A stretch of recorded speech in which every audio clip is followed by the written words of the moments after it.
ঝিনাইদহ জেলার মহেশপুর উপজেলার যাদবপুর ইউনিয়নের অন্তর্গত একটি গ্রাম হলো পোড়াদহ। এটি একটি প্রাচীন মৌজা হিসাবে সরকারি নথিতে লিপিবদ্ধ আছে এবং স্থানীয়ভাবে দীর্ঘদিন ধরে পরিচিত। পোড়াদহ গ্রামটি গ্রামীণ পরিবেশে ঘেরা। চারপাশে কৃষি জমি ও প্রাকৃতিক সবুজ মাঠ এই গ্রামকে ঘিরে রেখেছে। মূলত কৃষি নির্ভর গ্রাম হলেও এখানে মানুষ গবাদি পশুপালন ও মৌসুমী সবজি চাষের মাধ্যমেও জীবিকা নির্বাহ করে। গ্রামের প্রধান শিক্ষা প্রতিষ্ঠান হল ১৪৬ নং পোড়াদহ সরকারি প্রাথমিক বিদ্যালয়, যা ১৯৯৪ সালে প্রতিষ্ঠিত। এই বিদ্যালয় প্রাথমিক শিক্ষার আলো ছড়িয়ে যাচ্ছে গ্রামের শিশুদের মাঝে।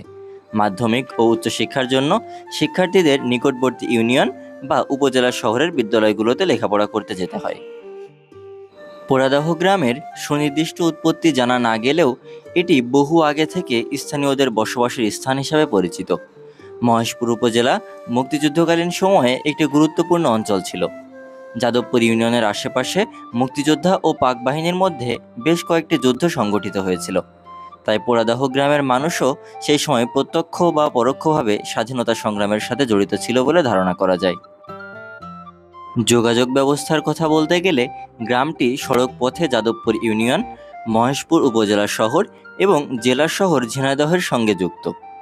এই সড়কটি পূর্বে ভালো অবস্থায় না থাকলেও এখন সড়কটির বেশ উন্নয়ন হয়েছে, যা চোখে পড়ার মতো। স্থানীয় হাট বাজারে গ্রামের মানুষ কৃষিজাত পণ্য বিক্রি করে এবং নিত্য প্রয়োজনীয় জিনিস সংগ্রহ করে।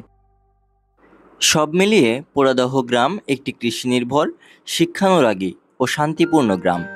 এখানে শিক্ষা প্রতিষ্ঠান, ধর্মীয় জীবন, কৃষিকাজ ও সামাজিক সম্প্রীতি মিলেমিশে গ্রামীণ জীবনের একটি স্বাভাবিক ও বাস্তব চিত্র উপস্থাপন করে।